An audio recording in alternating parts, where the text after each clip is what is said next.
केळी लागवडीच्या ज्या जाती आहेत ह्यामध्ये व्हरायटी आहेत वेगवेगळ्या प्रकारच्या. त्या 2 प्रकारच्या लागवडीची पद्धत आहे. यामध्ये कंदाची पण लागवड केली आहे, पण ती पारंपरिक पद्धत झाली, ती जुनी झाली आणि त्याचे काही फायद्यापेक्षा जास्त तोटे असायचे. त्यामुळं आता सहसा काही खानदेशचा काही थोडा वरचा भाग पकडला, रावेर वगैरे जळगाव, तर तेवढाच कंदाची लागवड केली जाते. या व्यतिरिक्त बाकी संपूर्ण महाराष्ट्रात आता आधुनिक पद्धतीने टेक्नॉलॉजी टिश्यू कल्चरची ही अवलंब करताना सगळीकडे शेतकरी दिसतं ते. सुरुवातीला व्हरायटीवर जर बोलायचं झालं तर आपल्या टिश्यू कल्चरमध्ये महाराष्ट्रामध्ये महाराष्ट्रात सगळ्यात जास्त चालणारी व्हरायटी आहे ती G9 म्हणून, ग्रँड 9 म्हणतो त्याला आपण. पण इतर पण काही व्हरायटीत महालक्ष्मी आहे, परत बासरी म्हणून आहे, किंवा काही कर्नाटक भागामध्ये जवारी म्हणतात, म्हणजे देशी केळी म्हणून पण उत्पन्न आहे. देशी केळीची जी नावं आहेत त्या प्रदेशानुसार वेगवेगळ्या पद्धतीची आहेत. मग त्यामध्ये साऊथमध्ये सगळ्यात जास्त येलक्की म्हणा किंवा साऊथ इंडियन व्हरायटीज आहेत म्हणजे वेगवेगळ्या. तर त्यामध्ये एक मिनटं मी ते स्लाईड ही करतो, शेअरिंग करतो.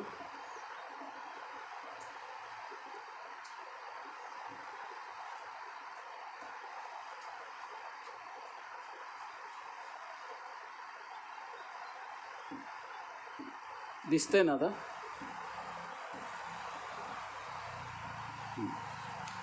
तर ह्या व्हरायटी आहेत. तर सगळ्यात मेजर आपल्याकडं G9 ही व्हरायटी चालते. आता टिश्यू कल्चर बनाना ह्याच्यामध्ये एक ही ॲडव्हान्स टेक्नॉलॉजी आहे की ज्यामध्ये एक टिश्यू किंवा आपण काय म्हणू पेशीपासून त्याची निर्मिती केली जाते. ह्यामध्ये कुठल्या बियाण्यांचा किंवा ह्याचा वापर केला जात नाही.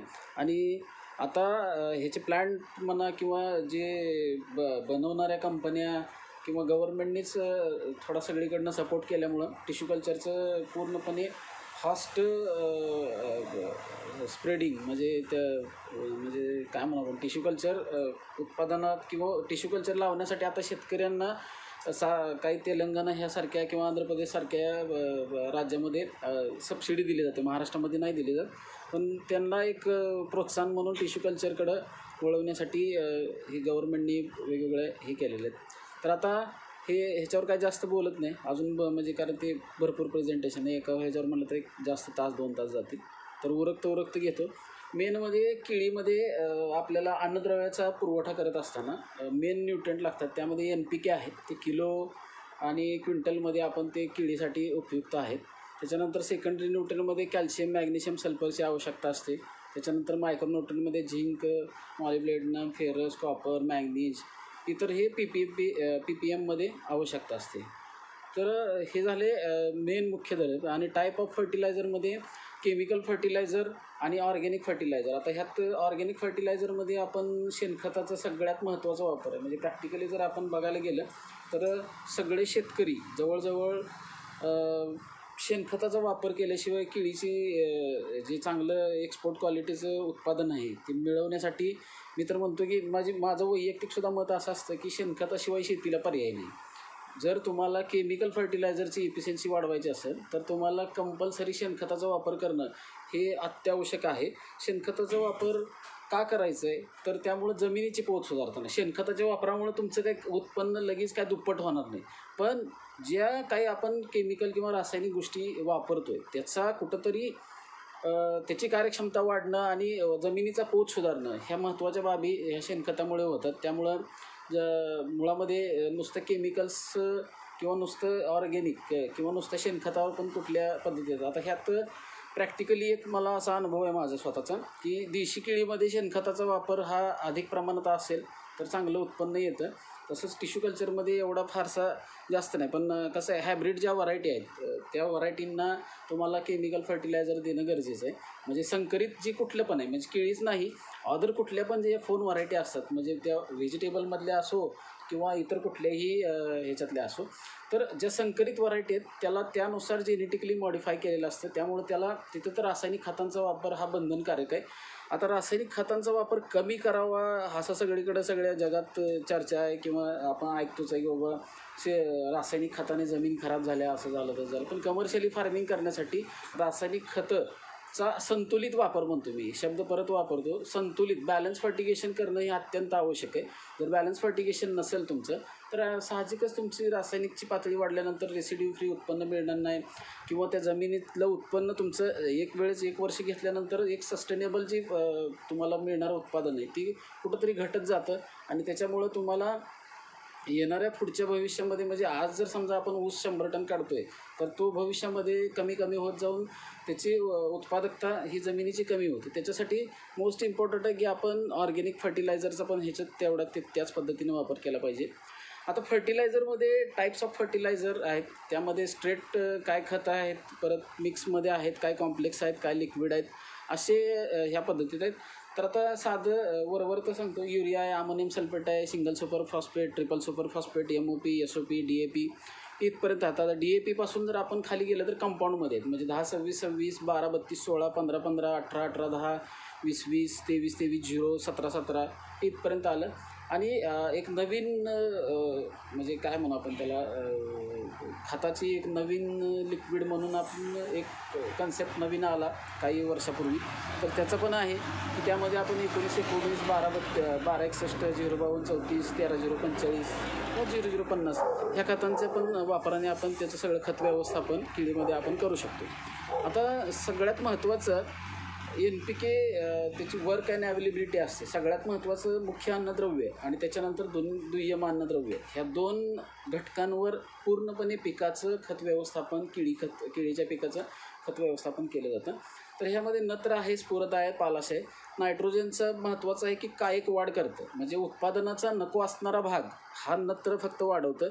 त्याच्यानंतर स्फुरदचं काम आहे प्रजनन आणि मुळांची वाढ, म्हणजे प्रोडक्शन करणं, फुलधारणा करणं, फळधारणा करणं, मुळांची वाढ करणं, हे सगळं फॉस्फरसचं काम आहे. आणि म्हणजे प्रत्यक्षदर्शी पोटॅश हे आपल्या सगळ्यांना असं माहिती आहे की फुगवणीचं काम करतं. कुठल्याही व्यक्तीला विचारलं किंवा शेतकऱ्याला विचारलं तर पोटॅश काय करतं, तर सगळेजण म्हणतात की फक्त फुगवणीचं काम करतं. पण रिअलिस्टिकमध्ये टेक्निकली पोटॅशचं जे वर्क आहे, म्हणजे त्याचं जे काम आहे आणि अवेलेबिलिटी आहे, तर रोगप्रतिकारक शक्ती पिकामध्ये वाढवणं आणि वहन करणं. जर डाळिंबाच्या तेलाचं प्रादुर्भाव जास्त असेल त्या ठिकाणी जर पोटॅशची मात्रा डाळिंबाच्या झाडामध्ये जास्त प्रमाणात असेल तर तिथं रोगाचा अटॅक, किडीचा अटॅक हा कमी झालेला दिसतो. आणि पोटॅश ही आहे ना, ते सगळ्यात मोस्ट इम्पॉर्टंट आहे किडीमध्ये. तर सगळ्यात पोटॅशची जी लेवल आहे ती हाय, म्हणजे जास्त प्रमाणात तुम्हाला बघायला पाहिजे.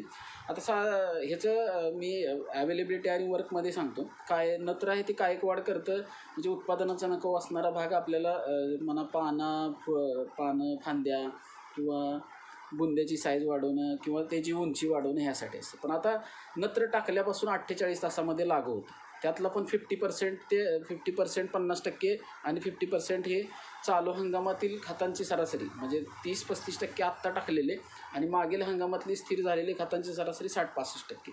म्हणजे आपण जे काही रासायनिक खतं टाकतोय ते प्रत्येक वेळेस आपण जितक्या प्रमाणात टाकतोय तितक्या प्रमाणामध्ये ती पिकं उचलत नाही. काही हवेमार्फत डिझॉल्व्ह होतात, काही म्हणजे जमिनीत स्टोअर होतात. तो जो स्टोअर आहे किंवा जुनी लोकं ज्याला बेवड म्हणायची त्याला बॅकअप म्हणू आपण, आणि मागील हंगामात स्थिर झालेल्या खतांची जी सरासरी ती 60 ते 65% असते. म्हणजे ह्याचा अर्थ असा आहे की जवळजवळ 50% जो बेवड आहे, म्हणजे ह्याचं उदाहरण मी द्यायला झालं तर आता बरेच शेतकरी म्हणतात की साहेब आम्ही काहीच नाही केलं पण पीक इतकं भारी आलं, तर म्हणजे आम्ही एवढी खतं पण नाही टाकली किंवा काहीच नाही केलं, नुसतं आम्ही पेरलं आणि पीक एकदम भारी आलं. हे त्याचं उदाहरण आहे की मागील हंगामात जी काय खतं टाकलेली आहेत आपण किंवा मागील हंगामातची काय खतं स्थिर झालेली आहेत. आवाज येते का? फोन मालतं मला कट झाला. हॅलो, माझा आवाज येते? नाही, ते फोन आलं तर एक कट झालं. हां, तर मागील हंगामात जी स्थिर झालेली खतं आहे ती त्याच्यानुसार त्या पिकाचा पण बेवड किंवा आपण जे म्हणतो की काय न करता ज्यावेळेस पीक भारी येतं त्यावेळेस त्याच्या पाठीमागचं ती कारण असतं की बॅकअप कुठंतरी त्या पिकाला त्याचा मिळालेला असतो. तर अशा दोन्ही चालू हंगामातली आणि बेवडाची खतं जी 100% लागू झाली तर एकदम अतिशय उत्कृष्ट उत्पादन हे कुठल्याही पिकामध्ये तुम्हाला बघायला मिळतं. आता व्हरायटीमध्ये हे G9 व्हरायटीचं स्पेसिंग जे आहे ते आदर्श स्थितीचं जे अंतर आहे तर 7-5 आहे आणि प्रॅक्टिकली मी अनुभवलेलं सांगतो की 7-5 आणि 6-5 हे 2 अंतर योग्य आहेत. मग आता 7-4 लावतात किंवा 6-4, 5-5 हे आता खानदेशचा काही बेल्ट आहे वरचा, जळगावचा, रावेरचा किंवा मध्य प्रदेशचा किंवा इकडचं भरूच गुजरातमधला भरूच म्हणा, मोठा वासना, जो केळीचा पूर्णपणे बेल्ट आहे, तर तिकडं थोडं दाट पद्धतीनं लागवड आहे. पण आपल्या महाराष्ट्रात किंवा आपण जे रिकमेंडेशन करतो तर यामध्ये 7-5 वर आणि 6-5 वर ह्या 2 पद्धतीत लागवड केली जाते. 7-5 वर 7-5 वर 1240 रोपांची संख्या बसवली जाते. टिश्यू कल्चरचं बोलतो आहे मी, हे कंदाचं नाही. तर 6-5 वर 1450 रोपं, म्हणजे 43,560 स्क्वेअर फूट जर जागा आहे, तर त्यामध्ये 7x5 वर तुम्हाला 1240 म्हणजे साधारण 1250 रोपांची प्लांटेशन तिथं तुम्हाला करू शकतो आपण. आणि 6-5 वर 1450 रोपांचं. आणि बाकीचे जे स्पेसिंग आहेत तर ते शक्यतो म्हणजे काय होतं, म्हणजे जास्त रोपं बसवली म्हणजे जास्त उत्पादन, हे असा खोटा समज आहे की जर प्रॉपर तुमचं क्वालिटी पाहिजे असेल किंवा एक्सपोर्ट क्वालिटीचं उत्पादन काढण्यासाठी तुम्हाला जर स्पेसिंग ठेवायचं असेल तर ते 7x5 किंवा 6x5 हे 2च आदर्श आहेत. स्टँडर्ड जे डिस्टन्स आहे हे 2च आहे. तर हे जर व्यवस्थित ठेवलं तर तुम्हाला प्रोडक्शन जे आहे येणारं ते एकदम चांगल्या पद्धतीचं तुम्हाला उत्पन्न मिळणार आहे. त्यामध्ये क्वालिटी म्हणा किंवा जे एक्सपोर्ट क्वालिटीसाठी जे काय क्रायटेरिया आहेत ते ऑटोमॅटिक तुमच्या स्पेसिंगवर बऱ्याच गोष्टी डिपेंड असतात. जास्त दाट लावलं तर त्याचा दाखूड पडणार, फण्यांची संख्या कमी पडणार, झाडं बुटकी राहणार, दाटण जास्त होणार, खतांची मात्रा तुम्हाला एक्स्ट्रा द्यावी लागणार. ह्या सगळ्या गोष्टींमध्ये कुठंतरी क्वालिटीला मार बसतो. आणि क्वालिटी नसेल तर तुम्हाला माहितीच आहे की व्यापारी अजिबात तिथं तुम्हाला म्हणजे भाव पाडून मागतात क्वालिटी नसले तर. आता NPKमध्ये डिमांड अपटेक अँड रिमूव्हलचं आहे. तर kg per ton whole bunches word fertiliser use manual, ही काय मी माझ्या मनाचं सांगत नाही. तर वर्ड फर्टिलायझर यूज मॅन्युअल अशी एक नॅशनल संस्था आहे. त्यांनी प्रत्येक राज्यांचा किंवा प्रत्येक ह्याचा देशांचा अभ्यास करून एक तिथल्या जमिनीच्या ह्याच्यानुसार एक अंदाजे प्रेडिक्शन दिलेलं आहे की ह्या पिकाला हे एवढे खतांची मात्रा हे देणं गरजेचं, एवढं टन उत्पादन काढायचं असेल तर तेवढ्या पद्धतीत NPK किंवा मुख्य अन्नद्रव्यांचा पुरवठा झाला पाहिजे. समजा उदाहरणार्थ फॉर 1 टन नायट्रोजन 1.7, फॉस्फरस 0.45 आणि पोटॅश 6, तर हे किलोचं प्रमाण दिलेलं आहे समजा. तर तेवढा अपटेक होणं गरजेचं आहे. म्हणजे आता डिमांड किती आहे, मागणी किती आहे, अपटेक किती आहे, रिमूव्हल किती आहे, तर हे काय आहे तर हे प्रत्येकाच्या शेतकऱ्याच्या जमीननुसार. आता जेडगी सरांचा चांगला अभ्यास आहे ह्याच्यामध्ये की ते काय सॉईल हेल्थ कार्ड, तर ह्याच्यावर ह्या सगळ्या गोष्टी किंवा त्याच्याशी हे सगळं रिलेटेड आहे. पहिलं जमिनीमध्ये किती तुमची सक्षम आहे जमीन आणि तुमच्या जमिनीचं सॉईलचं टेस्टिंगचा रिपोर्ट काय सांगतो आहे ह्याच्यावर ह्या सगळ्या गोष्टी अवलंबून केलेल्या आहेत. म्हणजे ह्याच्यावर काय जास्त खोलात मी बोलत नाही. परत हे नवीन स्पेसिंग आहे, हे नवीन स्पेसिंग आहे. म्हणजे आता तुम्ही बरंच ऐकलं असेल ते बारामतीला काय बरं जाचक म्हणून पॅटर्न आहे. तर ॲक्च्युली ते वैयक्तिक आता तो त्यांचा विषय किंवा त्याच्यावर काय जास्त नाही बोलत मी. तर ह्याच्यामध्ये हे जे स्पेसिंग आहे त्यात 1930 रोपं बसतं ते. पण प्रॅक्टिकली हे जे स्पेसिंग आहे नवीन स्पेसिंग पट्टा पद्धतीचा ऊस जसा आपण करतो त्या पद्धतीचं आहे. 9 फूट 2 लॅटरलमधलं अंतर आहे, 2 ओळीतलं 3 फूट, म्हणजे जवळजवळच्या 2 ओळी 3 फुटात लावतो आहे आणि 2 रोपामधलं 5 फूट. मग अशा पद्धतीनं स्पेसिंग ठेवलं 9x5x3 असं जर स्पेसिंग असेल तर तुम्हाला त्यामध्ये 1930 रोपं बसतात. पण प्रॅक्टिकली किंवा काय म्हणू आपण त्याला म्हणजे उदाहरणं किंवा त्याचं हे बघितलेलं आहे की तेवढं चांगल्या पद्धतीत तिथं उत्पन्न येत नाही किंवा तर आलंच तर त्याचं खोडव्याला मॅनेजमेंट होत नाही. म्हणजे दुसऱ्या पिकाचा विचार केला पाहिजे आपण. जर तुम्ही 2000 की 1800-2000 रोपं जर एकरामध्ये बसवली तर पुढचं पीक एकदम तिथं दाटी होणार आहे. तो काही लोक 3-3 पिकं घेतात, मग ते तिसऱ्या पिकासाठी ते सगळं विस्कळीत होणार. दुसरी गोष्ट एवढं हाय डेन्सिटी प्लांटेशन केल्यामुळं कुठंतरी मग परत उत्पादनावर पण ह्या सगळ्या गोष्टींचा परिणाम होतो. आणि नकळत काय आहे बॅलन्स फर्टिगेशन सोडून कुठंतरी मग तिथं जोर लावा लागतो. म्हणजे जे शेतकरी आपण बघतो की बारामती किंवा अकलूजच्या वरचा भाग बेल्ट आहे तिकडे कसं शेतकरी आर्थिकदृष्ट्या सगळे सबळ आहेत, पाण्याची व्यवस्था आहे, खतं भरमसाठ टाकण्याची कॉम्पिटिशन आहे. मग ह्या कॉम्पिटिशनमध्ये कुठंतरी उत्पादनाच्या खर्चावर शेतकरी लक्ष देत नाही. मग जास्त प्लांटेशन केल्यामुळं मग त्याला खतांची मात्रा वाढवून द्यावं लागते, सगळ्या गोष्टीत खर्च करावा लागतो. तो ह्या पद्धतीनं आहे. आता NPK मॅन्युअरमध्ये एक दोन गोष्टीमध्ये सगळ्यात महत्त्वाचा असतो की कुठल्याही पिकाच्या लागवडीमध्ये किंवा त्या जमिनीमध्ये CN रेशो जो आहे तो कार्बन आणि नायट्रोजनचं गुणोत्तर जे आहे ते मॅटर करतं. आणि साध्या गोष्टीत शेणखतामध्ये CN रेशो हा 18% देतो. त्यामध्ये मॉइश्चर आहे ते 67 ते 87% दाखवलं जातं. आता आपल्या इथं दोन प्रकारे जास्त वापर केला जातो. त्यामध्ये शेणखताचा आणि त्या हॉर्स पिग म्हणा शेप ह्याचा काही जास्त वापर नाही. पोल्ट्रीचा म्हणजे कोंबडीचं खत आणि शेणखत यामध्ये जर कोणी मला विचारलं तर काय चांगलं, तर मी सरळ सांगेन की शेणखतच एक नंबर. शेणखताला कोणीही जरी म्हणलं की ऑर्गॅनिक खतं आहे, ही सेंद्रिय खतं आहे, एवढी 50 किलोची बॅग आहे, तर शेणखताला कुठल्याही सेंद्रिय खताची सर येऊ शकत नाही. मग ते भले काही असो. आता ते एक पर्याय म्हणून ठीक आहे. जर मिळतच नाही शेणखत, तुटवडा शेणखताचा, तर तिथं ठीक आहे. आता पोल्ट्रीचं खत शक्यतो बरेच शेतकरी वापरतात, भरमसाठ वापरतात. ह्याचं काय होतं, एकतर हीट जास्त असते त्यामध्ये, त्या प्रॅक्टिकली उष्णता जास्त असल्या कारणाने मग त्याचा CN रेशो असतो. जास्त प्रमाणात कोंबडीचं खत जर तुम्ही केळीच्या बागेला टाकलं तर काय होतं, थोडक्यात कोरडं पडते. कोरडं म्हणजे मॉइश्चर जे आहे की जमिनीची ओल जी आहे किंवा जमिनीची पाणी धारण क्षमता जी आहे ती पूर्णपणे कमी होती. मग CN रेशो हा ॲटोमॅटिक आहे. तो CN रेशो इथं 7 दाखवलेला आहे पोल्ट्रीचा आणि आपल्या ह्याचा शेणखताचा 18% दाखवलेलं आहे. तर स्पष्ट असं मत आहे की कमी प्रमाणात पोल्ट्रीचं खत हे केळीला वापरायला पाहिजे. आणि पोल्ट्रीचं अतिरिक्त खत जर झालं ना तर काय होतं, तर मुळामध्ये नायट्रोजनचं प्रमाण सगळ्यात जास्त असतं. 20 ते 50% पोल्ट्रीच्या खतामध्ये नायट्रोजनचं प्रमाण असतं. मग काय करतात शेतकरी, अंदाज पंचे पाटी 2-2 पाटी 5-5, 10-10 किलो जर कोंबडीचं खत टाकलं तर त्याची घड अशी की टेबलवर चढून तोडायची वेळ येते. म्हणजे एवढी हाईट त्याची वाढती. हाईट वाढल्यामुळं परत बंच वाऱ्या वादळात ती किळी टिकत नाही. मुळामध्ये त्याचा बुंदा एक शिवडी ज्याला म्हणतात साध्या शेतकऱ्याच्या भाषेत, एक शिवडी वाढ जी आहे किंवा व्हिजिटेटिव्ह ग्रोथ जास्त होती. त्यामुळं प्रमाणात पोल्ट्रीचं खत आणि शेणखत हे काय तुम्ही कितीही वापरतो त्यामध्ये काही हे नाही. फक्त ते चांगलं कुजलेलं आणि चांगलं कंपोज झालेलं खत असावं, बाकी यामध्ये नाही. त्याच्यानंतर केळी पिकामध्ये सगळ्यात महत्त्वाचा असतो घटक तो पोटॅश. तर पोटॅश जो आहे तो पोटॅशची लेवल म्हणजे प्रत्येक पिकामध्ये म्हणा किंवा केळीमध्ये सगळ्यात जास्त काम किंवा त्याचं मेन जे आहे तो आयनिक फॉर्ममध्ये असतं. म्हणजे आयनिक फॉर्म म्हणू किंवा आपण पोटॅशियम इन प्लांट्स जर आपण म्हणलं तर फोटोसिंथेसिस. आता ह्याचं कार्य काय पोटॅशियम सगळ्यात महत्त्वाचा मुख्य अन्नद्रव्यातला भाग आहे तो पोटॅशियम. आणि पोटॅशची मात्रा ह्या केळी पिकामध्ये जर चांगल्या पद्धतीत असेल तर तिथं फोटोसिंथेसिस दिसतं.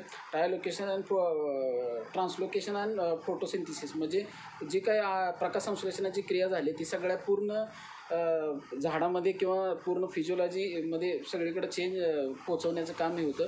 प्रोटीन सिंथेसिस होतं, कंट्रोल ऑफ आयनिक बॅलन्स होतं, परत regulation of plant stomata and water using. ह्या सगळ्या गोष्टी म्हणजे त्या इंटरनल आहेत. एन्झाईम तयार होणं किंवा ह्या आयनिक बॅलन्स म्हणजे अचानक गारपीट झाली किंवा अचानक कडक ऊन पडलेलं आहे किंवा अचानक पाण्याचा ताण बसला, 15 दिवस झाला डीपीच जळला आणि पाणीच नाही त्याला, तर मग ती कुठंतरी आयनिक बॅलन्स करण्याची म्हणजे साधं उदाहरण सांगू आपण, आपल्या पायात जर समजा काटा घुसला तर आपण काय ती काटा घुसला तसं त्याच्यावरती रक्त निघालं आणि तसंच चालत जात नाही.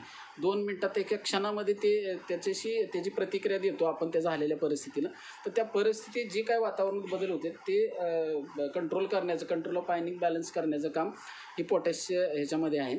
आता हे काय जास्त खोलात जात नाही, ही बरंच आहे, चांगलं त्याला 1-1.5 तास लागेल. परत ह्यामध्ये आता आपण जर कुठल्याही आपल्या इथलं जमिनीतलं टेस्टिंग केलेलं मातीचं जे टेस्टिंग आहे काय म्हणू आपण त्याला, माती परीक्षण केलेले जे असते ह्याच्यामध्ये बघा, ते कारखान्याने केलेलं असू द्या, प्रायव्हेट लॅबने केलेलं असू द्या की कुठल्या पण, त्यामध्ये पोटॅशची लेवल ही आहे म्हणून दाखवलं जातं. तर रिलेटिव्हली अनअवेलेबल पोटॅशची ही जी आहे ते 90 ते 98% आपल्या ह्याच्यामध्ये. आणि स्लोली अवेलेबल जी पोटॅश आहे ती 1 ते 10% आहे. आणि रेडी अवेलेबल पोटॅश आहे ती 0.01%. मध्ये रेडी अवेलेबल पोटॅश जी आहे ते आपण जी खतामध्ये देतो ती 0 ते 1 ते 2% असतं. मुळामध्ये अनअवेलेबल फॉर्ममधले असणारं पोटॅश ही प्रत्येक जमीन रस्त्यावरची जरी माती चेक केली तरी तुम्हाला त्यामध्ये पोटॅशचं प्रमाण जास्त सापडतं. म्हणजे ते रिलेटिव्हली अनअवेलेबल पोटॅश असते. त्यामुळं बऱ्याच टेस्टिंगमध्ये तुम्हाला ते हे होतं.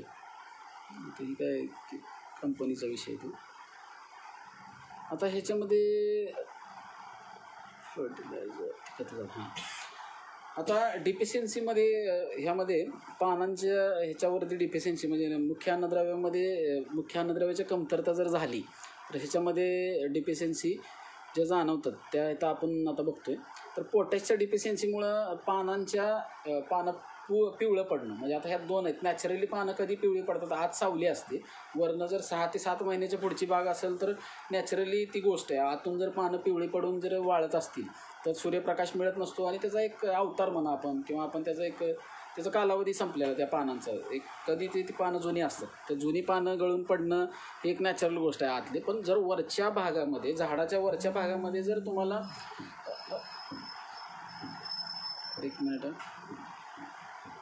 झाडाच्या वरच्या भागामध्ये जर तुम्हाला पिवळेपणा जास्त झालं का ती फोन आलं तर झाडाच्या वरच्या भागामध्ये जर पिवळी होऊन असे वाळत असतील तर तिथं आपण ग्राह्य धरू शकतो पोटॅश. पण एवढ्या बॅड सिच्युएशनला शेतकरी कोण जात नाही, सगळे अवेअरनेस झालेले शेतकरी. त्यामुळं आता अशा काही डिफिशियन्सी जास्त काय बघायला मिळत नाही. जे एकदम आगळ बगळच आहे, काय तर नुसतं लावलं आणि त्यानं काय खतं बितं टाकली नाही शेतकऱ्यांनी, तर त्या शेतकऱ्याच्या बागेवर तुम्हाला ह्या अशा पद्धतीची डिफिशियन्सी दिसणार आहे. आणि मुळामध्ये शेजारी घड दाखवलं आहे, त्या घडावर पण मग असे काळे टिपके आल्यासारखं, जसं डाळिंबावर डांबऱ्याचे टिपके येतात त्या पद्धतीनं मग असे खालून म्हणजे घडाच्या खालच्या बाजूनं केळी खराब व्हायला किंवा त्याच्यावर स्पॉट येणं हे प्रकार दिसायला चालू होतात. आता पोटॅशची डिफिशियन्सी अजून दुसरं एक आहे की पानाच्या ज्या कडा आहेत त्या कडा अशा पिवळ्या पडून परत करपल्या जातात. म्हणजे जसं थंडीमध्ये पण हा सेम सिम्पटम दिसतो, त्यावेळेस अपटेक होत नसतो, त्या पद्धतीत मग ही डिफिशियन्सी आहे. आता मॅग्नेशियम आणि कॅल्शियमच्या डिफिशियन्सीमुळं आता ह्यामध्ये ही दिसायला असं व्हायरसचं दिसते, म्हणजे कोणी जर म्हणलं तर हे लगे व्हायरसच आहे म्हणणार. पण मुळामध्ये व्हायरस हा विषय जो आहे तो विषाणू येतो कुठं, तर जिथं अशक्तपणा आहे, म्हणजे माणूस असो किंवा वनस्पती असो, ज्याच्यामध्ये रेजिस्टन्स पॉवर नाही आहे, ज्याच्यामध्ये स्वतःमध्ये त्या प्रतिकार करण्याची ताकद नाही, तिथं तुम्हाला ह्या व्हायरसचा प्रादुर्भाव दिसतो. तर ॲक्च्युली बघता क्षणी असं वाटणार की हा व्हायरस आहे, पण हे डिफिशियन्सी आहेत. हे जी पानं आहेत, पानामध्ये रेषा पडणं आणि ते पान आकसल्यासारखं होणं, ज्याला बोलीभाषेमध्ये वेगवेगळे व्हायरसला आहे. कोण बोकड्या म्हणते, कोण पिसाळलं म्हणते, कोणी वेगवेगळे प्रकार आहेत, म्हणजे काय गाबडले म्हणते, काही शब्द आहेत त्याला शेतकऱ्याच्या भाषेमध्ये. तर हा जो व्हायरस आहे तो व्हायरसची ही डिफिशियन्सी, नंतर व्हायरस इंट्रॅक्शन होतं किंवा नंतर व्हायरस इन्फेक्शन होतं. पहिल्यांदा कॅल्शियम आणि मॅग्नेशियमची डिफिशियन्सी ह्या अशा पद्धतीनं पानामध्ये रेषा पडणं आणि बारीक पानं निघणं किंवा आकसलेली पानं निघणं, जसं मिरचीमधला चुरडा मोरडा बोकड्या, अशा आकसलेली पानं हे होतं, फ्रेश मोठं पान निघत नाही. आता ह्याच्यामध्ये थंडीमध्ये जो येणारा रोग आहे सगळ्यात जास्त तो सिगाटोका, आणि बोलीभाषेमध्ये सगळे शेतकरी म्हणजे खानदेश तर पूर्ण करपा म्हणलं की मग शेतकरी सगळा हापकूनच जातो की एवढा भयानक प्रमाणामध्ये तिथं अटॅक होतो. ह्याचं कारण आहे की तिथलं जास्त प्लांटेशन हाय असतं, म्हणजे अख्खे गाव तर गाव सगळीकडं प्लांटेशन. जसं आपल्याकडं सांगोल्या भागात डाळिंबाचं क्षेत्र आहे तसं तिकडं जास्त प्रमाणामध्ये करप्याचा प्रादुर्भाव जातो. आपल्या इकडं एवढा अजून नाही आहे, कारण आपलं क्षेत्र जे आहे ते थोडं विभागलेलं आहे. म्हणजे पंढरपूरमध्ये 40-50 एकर आहे, सांगोल्यात 40-50 एकर आहे, असं कुठंतरी थोड्या बाजूला किंवा कॅनलचा भाग आहे, नदीकाठचा भाग आहे, इथं केळीचं प्रमाण जास्त आहे. त्यामुळं आपल्याकडं हे जे सिगाटोका म्हणा हे त्या डिसीज आहे किंवा करपाचा जो अटॅक आहे तो एवढा मोठ्या प्रमाणात जाणवत नाही जितका की खानदेशामध्ये जाणवतो. आता येलो सिगाटोका ह्याच्यामध्ये आधी पिवळं पान होते आणि परत ती करपून तिथं वाळून जाते आणि तिथं म्हणजे ते खाचच पडल्यासारखी तुम्हाला ती दिसते. पण ह्या सगळ्या गोष्टी, खताचं व्यवस्थापन चांगलं असेल तर ह्यासुद्धा तुम्हाला बघायला मिळत नाही. जे शेतकरी चांगलं खताचं पाण्याचं व्यवस्थापन करतात, तर ते कुठलंही पीक असो तर तिथं त्यांना रोग किडीचा प्रादुर्भाव हा जाणवत नाही. माझं स्पष्ट असं मत आहे की फवारणीपेक्षा खताच्या म्हणजे बॅलन्स फर्टिगेशन केल्यानंतर 60% आपल्याला किडीचं आणि रोगाचं व्यवस्थापन करता येतं. म्हणजे खतातून जर खतं प्रॉपर दिलेली असतील, जर पानामध्ये लेअर थिकनेस चांगल्या पद्धतीत असेल तर त्यावर किडीचा रोगाचा अटॅक जास्त होत नाही. ह्यामध्ये मूळ कारण आहे की खताचं व्यवस्थापन किंवा केळीमध्ये सगळ्यात महत्त्वाचा विषय की तो खत व्यवस्थापन जर असेल तर ह्या वरच्या रोगांना तो प्रतिकार करू शकतो. जिथं पूर्णच एखादा शेतकरी गाफील आहे किंवा जो काही करत नाही तर तिथं तुम्हाला ते थोड्या प्रमाणामध्ये प्रॉब्लेम येऊ शकतो. आता हे विल्टचं आहे. आता ह्याच्यामध्ये कसं आहे, हे काय आपल्या इकडं म्हणजे मी तर कधी फेस केलेलं नाही कुठं. ह्या मुळामध्ये कसं आहे, आता तो गुजरातचा काय नर्मदेकडे काठचा भाग आहे, तिकडं अंकलेश्वर भरूच इकडे सगळ्यात जास्त प्रमाणामध्ये केळी लागते.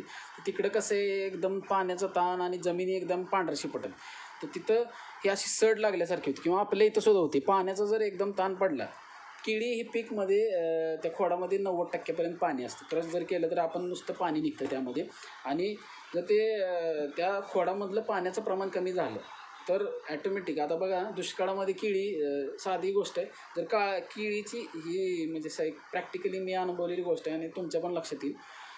जर केळीला पाणी कमी पडायला लागलं, समजा दुष्काळ पडला किंवा अचानक पाणी कमी झालं काहीतरी अडचणीमुळं, लाईटचं DPचा घोटाळा झाला आहे, तर साईडनं पानं खालनं करपत येतं. म्हणजे डिहायड्रेशन ज्यावेळेस सुरू होतं, म्हणजे आपल्याला जसं आपल्या शरीरातलं पाणी कमी होतं जुलाब वगैरे लागल्यानंतर, तसं रोपामधलं किंवा त्या केळीच्या पिकामधलं पाणी कमी व्हायला लागल्यानंतर जमिनीपासून खालची जी पानं आहेत ती पहिल्यांदा सुरुवात करपवतं. डायरेक्ट काही शेंड्याकडे करपत नाही, किंवा जो वरचा भाग आहे तो कधी करपत नाही, किंवा त्याच्यामध्ये जास्त प्रमाणात हे होत नाही, करपा दिसत नाही. आणि मुळामध्ये मग परत मूळ सड होते.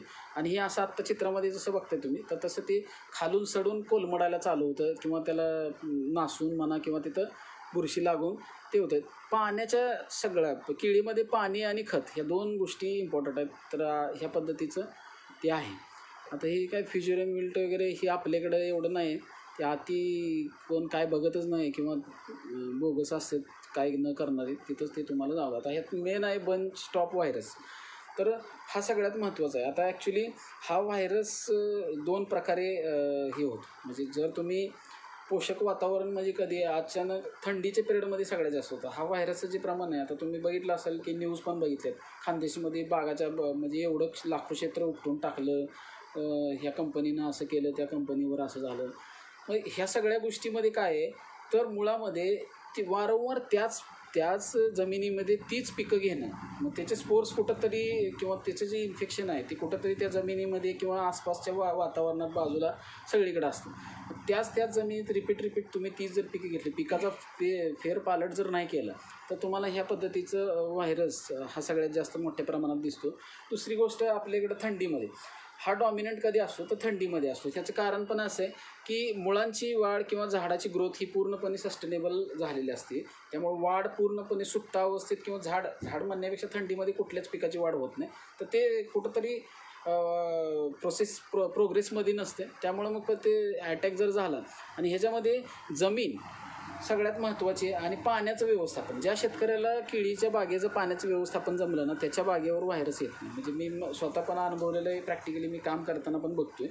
जे शेतकरी थंडीमध्ये, एक लक्षात ठेवायचं, हे एकदम कॉमन ह्याचा भाग आहे. थंडी नोव्हेंबर, डिसेंबर आणि जानेवारी ह्या 3 महिन्यामध्ये केळीच्या पाण्याचं जे व्यवस्थापन आहे ना, ते एकदम कमी प्रमाणात करायचं. काही म्हणजे केळीला पाणी सगळ्यात जास्त लागतं असं आपण ऐकून आहे, पण केळीला गारवा जास्त लागतो. म्हणजे गारवा म्हणजे आजूबाजूचा थंडावा दाट जिथं असेल. आता माळरानावर जर केळीची बाग असेल तर तिथं वेगळाच अनुभव आहे. जर ती नदीकाठला असेल तिथं वेगळाच अनुभव आहे, कॅनलच्या कडेला असेल तिथं वेगळा अनुभव आहे. एखाद्या शेतकऱ्याने एकदम चढावर किंवा टेकावर जर तिथं हलक्या रानावर लावले असेल तर तिथं वेगळाच अनुभव येतो. असं की एकाच वेळेस लागवड केलेल्या शेतकऱ्यांच्या बागेवर सुद्धा ह्या बंचटॉपचा प्रादुर्भाव वेगवेगळ्या प्रमाणात दिसायला चालू होतो. मग तिथली जी त्यावेळेची हवामानाची परिस्थिती, आणि तो शेतकरी किती अवेअर आहे, किंवा तो शेतकरी किती प्रॉपर बघतंय, त्याच्यावर हे सगळ्या गोष्टी अवलंबून आहेत. आता हे काय जास्त हे नाही. ठीक आहे, थँक्यू. बाकी काही जास्त बोलण्यासारखं नाही.